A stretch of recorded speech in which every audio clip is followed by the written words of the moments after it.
ማሽ መተሽ ወንድምሽ ላይ 24000 ህዝብ በተሰበሰበበት የውሸት ስትመሰክሪበት ምን ነበር አላማሽ? ምን ለማግኘት ምን ቃል ተገብቶልሽ ነበር? አንደኛ ሰው ገፋፍቶኛል፣ ሁለተኛ ደግሞ እኔ ትንሽ ቂም ስላለብኝ ለመበቀል። ማን ነበር የገፋፋሽ? አንደኛዋ እሷ ናት፣ ሌላ ራሴ ነኝ። እሺ ሶሊያና ስትገፋፋሽ ምንድነው ቃል የገባችልሽ? ከመሰከርሽ ምን ልትሰጥሽ? አይዲል ታስተካክልልኝ።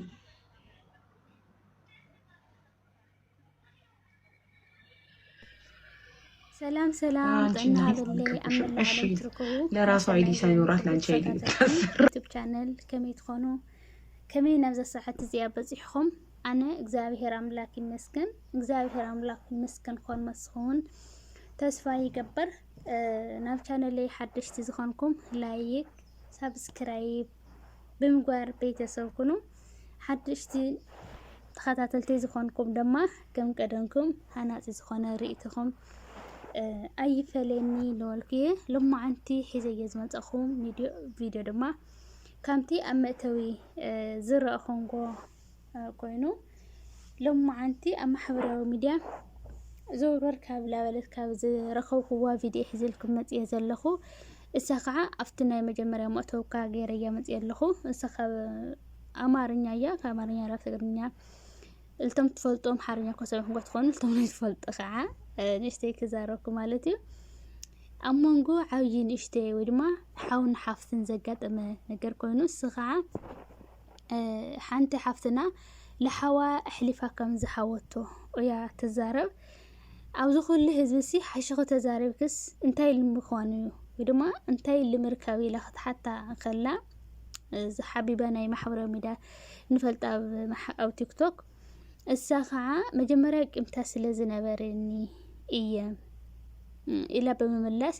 ነቲ ኣፀሉም እየ ኢላ ልሰደደትኪ ቆልዓ ኸኢ እንታይ ክእያ ወይ ድማ እንታይ ክትገብረልኪ እያ ናይ ሓሸት ፀልመት ስለምንታይ ክትብላ እስኺ ከምዚ ኢልክ እንድሕረ ፀሊምኪ እየ ኮይንኺ ኣነ ወረቐት ከስራሐልኪ እየ ከም ዝበለት እያ ኣብቲ ማሕበር ኣብቲ ከም ሰማዕኹም ጎፍቲ ቪድዮ ማለት እዩ።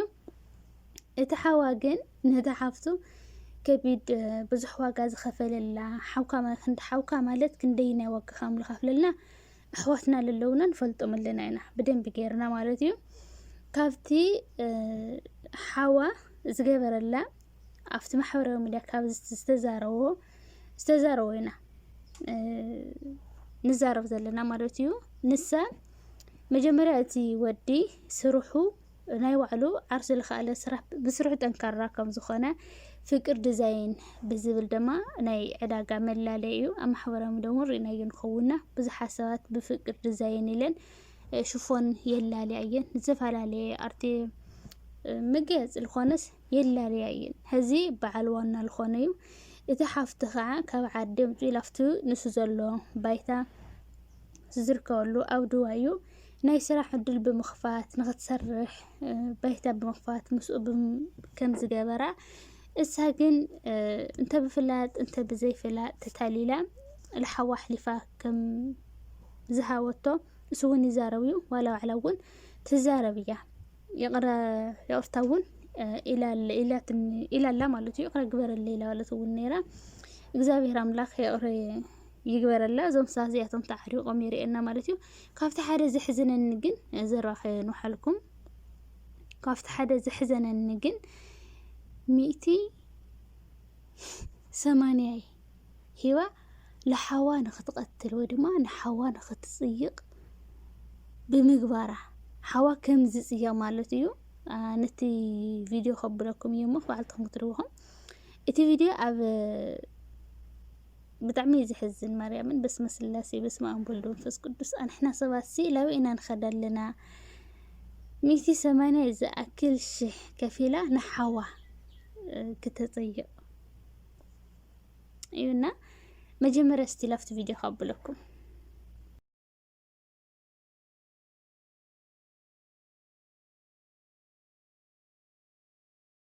የኔ ድምጽ አይደለም። እኔ እንዲህ አይነት ቮይስ አላደረኩም። እንዲህ አይነት ቮይስ በፍጹም አላደረኩም። ማን ያደረገው? ልጅቷስ ማናት? እኔ አላውቅም።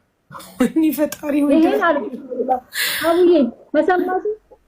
አንዴ መስማው ደግሞ ቢፍራድ እንስማውና ድጋሚ አንዴ ስሙኝ አታቋርጪ በእግዚአብሔር እኔ በልቶች ስለምንሽ አታቋርጪ እሺ ይሄን ቮይስ አልኩሽ ይሄን ቮይስ ብትልኪልኝ ደስ ይለኛል ነገ ግን እኔ ከአባቶች ሂጄ እግዚአብሔርን በመሐላ ጨርሰዋለሁ እንዲምልልኝ ይፈልጋለሁ እኔ ልጆቼን ይንሳኝ በመሐላ እንዲምልልኝ ነው የምፈልገው ለሱ በዚህ ደረጃ ወርጄ አላደረኩትም እውነት እኔ ለሱ ይና አርጄ ከሆነ ማለት ነው ዛሬ ማሪ አድርገሽ ቮይሱ የማን ነው አሁን እኔና ህዝቡ የሰማነው ቮይስ ያንቺ አይደለ ከየት ያመጣው ብለሽ ጠይቂልኝ ያመጣው እሱ ያመጣውማ ጠንቋዩን ያገናኘችሽ ልጅ 180,000 ለሷ 80,000 ለጠንቋዩ 100,000 ከከፈልሽው እሷ ናት የሰጠችው 180,000 ብር እየተከፈለው ለኔ ከዚህ ወስዶ ላስፈታለት አሁንም አገሩን አልጠራም ሰውየው ዘመዱ ነው አምደ ጽዮን ይባላል እሱ ሰውዬ ይከፍሎት የኔን ነው ያስፈታልኝ እንጂ ለሱ አይደለም የተከፈለው ለኔ ነው የተከፈለው እሺ ድምጽ የማን ነው ይሄ አሁን የሰማነው ድምጽ የማን ነው አላቅም ከየት እንዳመጣው አላቅም እግዚአብሔርን የኔን ጆሮ የተጠራጠረ አንዴ ነው የማን እንደሆነ እዚህ በላይ ግን አንዴ ህዝብ ያዳምጥና በኮሜንት ይንገሩን ማጆሪቲ ራይት ስለሆነ እኛ ምናልባት እኔ አንድ ሰው ነኝ ተሳስቼ ይሆናል ፍቅር አንድ ሰው ነው ተሳስቶ ይሆናል አንቺም አንድ ሰው ነሽ ተሳስተሽ እኛ ሶስታችን ልንሳሳት እንችላለን ግን 24,000 ምናምን ህዝብ ግን ሊሳሳት አይችልም ህዝብ ሁሌም ትክክል ነው ስለዚህ ህዝቡ ይስማና ህዝቡ ይፍረድ አንዴ እኮ አልኩሽ አንዴ እኮ ስሜ ጠፍቷል ችግር የለውም እኔ ግን አሁን ልታሳምኝልኝ የምፈልገው አንዴ ሶሊያና አንዴ ዋን ሰከንድ አንዴ ህዝቡ ይስማና ህዝቡ ይፈራ መጀመሪያ መጠጣት ያለበት ወይስ መጀመሪያ ዝም ብዬ ምግብና አረቅ ላጠጣው መጠጡን ላጠጣው ከዛ በኋላ የሆነ ቅብዝብዝ ሲልሽ ሽንት ቤት ይገባ የለ የዛኔ ዶላር አድርጌ ሰጠዋለሁ መረጃ እየወጣ አይደለም አይደለ እኔ የምልሽ ከአንቺ እኔና አንቺ የምናወራው በአንቺ በኩል ግን መረጃ እየወጣ አይደለም ማለት ምናልባት ሳሜ ካወቀችብሽ እንደገና ደግሞ ማለት አሁን እንትን እያወራኝ ነበርና ቀሚስ ብዛት ቀሚስ ነበር የሚሰራ እሱን ጠይቅልኝ ብዬው ራሴን ላረጋጋ ምናምን ነገር አለኝ ምን ሆንክ ካመመ አንዴ ምናምን ስለው አይ ምንም ራሴን ማረጋጋት ስላለብኝ ነው ምናምን አለኝ በነገራችን ላይ ፈዟል እናት አባቴ እሺ ኮሜንቱን ይሁን እንግዲህ እኔ አይደለሁም የምፈርደው ህዝብ ነው የሚፈርደው ህዝቡ ምን ይላል ኮሜንቱ ህዝቡ ስላለው አይደለም ህዝብ አይሳሳትም ህዝብ አይሳሳትም እውነቱን የምናውቀው እኔ ፍቅር መድኃኒዓለም ነው የምናውቀው ስራው ማለት ነው ስለሱ እንኳን ስለ ድምፁ ያንቺነት ስለ አርገሽ አላራርሽም እኮ አይደለም ይሄ ድምጽ ያንቺ ነው አይደለም የሚለውን ብቻ ነው የጠየቀው እኔ ጆሮዬ ተሳስቶ ከሆነ ጆሮዬ ታሞ ከሆነ ህዝቡ ሰምቶ እንዲፈርደኝ ህዝቡን ጠየቀ ትግስቴ ያለቀ ነው ማለትም ሌሎች ሪከርዶችም አሉ ዘመናዊ አንቺ ስንት ትገይኛለሽ ማለትም 7 አመት 8 አመት ሆነ አትበርጂም እንዲያለሽ ስንት ትገይኛለሽ እኔ እኮ እንደ ሰውኛ ስላሰብኩ ነው ሪከርዶችን ያስቀመጥኩልሽ ማለትም እንዳይሰማ እያደረኩ ያለው ሀቢባ አቤት ኢዴት ተደርጎ የሰው ምስል ተደርጎ ባለጌ ቪዲዮ አይለቀቅም ኢዴት ተደርጎ የሰው ድምጽ ተቀድቶ አይለቀቅም ይለቀቃል አይለቀቅም ይለቀቃል ለጠይቅሽ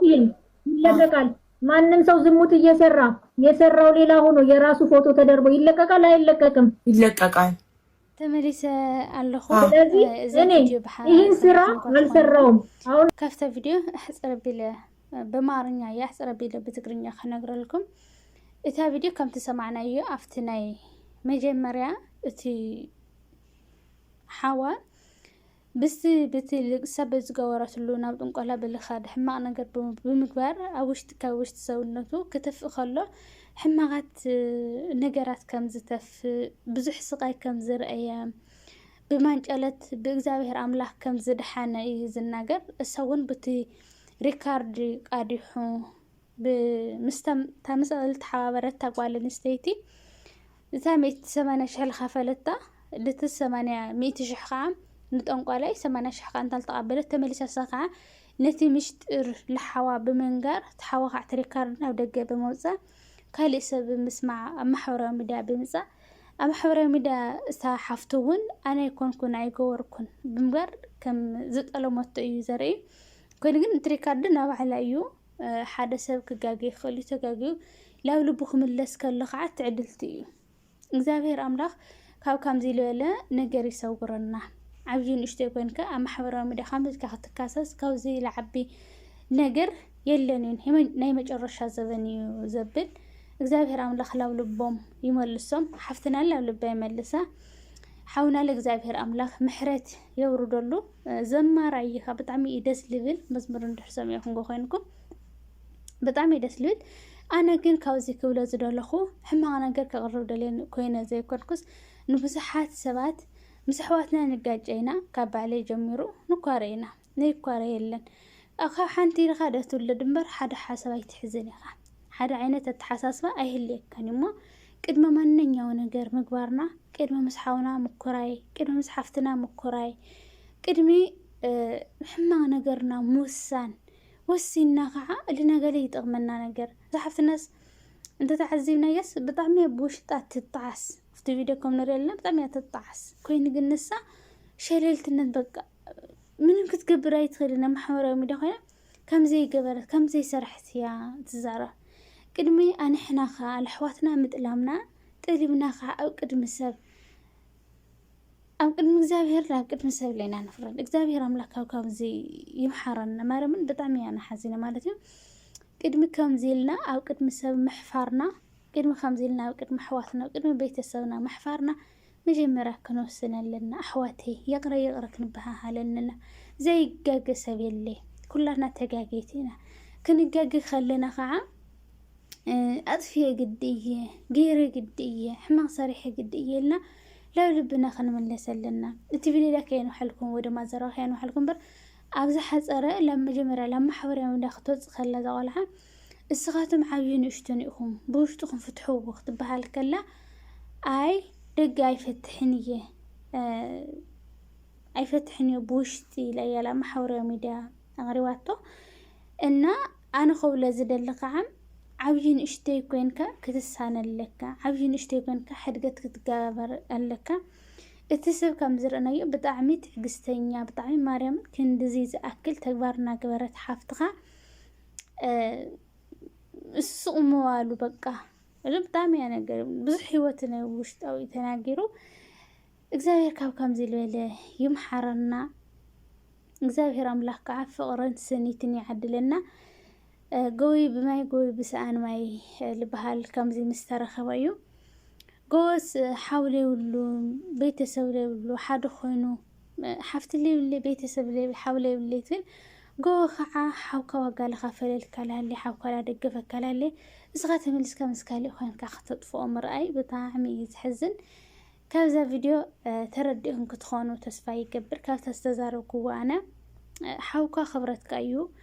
ሓውካ ኣቦኻ እዩ ሓፍትኻ ኣዴኻ እያ ሓፍትኻ መናብርትኻ እያ ናይዛ ምድሪ እንኩ ውህብትኻ ህያብካ እያ እሞ ብዘለና ተሳኒናን ብዘለና ተኸኣኢልናን ክንነብር ኣለና ኢለ ሒዘል መተሽ ወንድምሽ ላይ 24000 ህዝብ በተሰበሰበበት የውሸት ስትመሰክሪበት ምን ነበር አላማሽ? ምን ለማግኘት ምን ቃል ተገብቶልሽ ነበር? አንደኛ ሰው ገፋፍቶኛ፣ ሁለተኛ ደግሞ እኔ ትንሽ ቂም ስላለብኝ ለመበቀል። ማን ነበር የገፋፋሽ? ጸሐፍልኝ ነው። አንደኛዋ እሷ ናት። ሌላ እዚያ ትመስል በኻሊብ ይክሻል ራኻኩም ሶሊያና ስትገፋፋሽ ምንድነው ቃል የገባችልሽ? ከመሰከርሽ ምን ልትሰጥሽ? ሰላም አይዲል ተስተካክል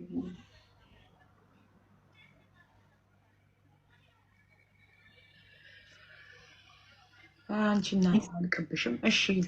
ለራሷ አይዲ ሳይኖራት ላንቺ አይዲ ልታሰራ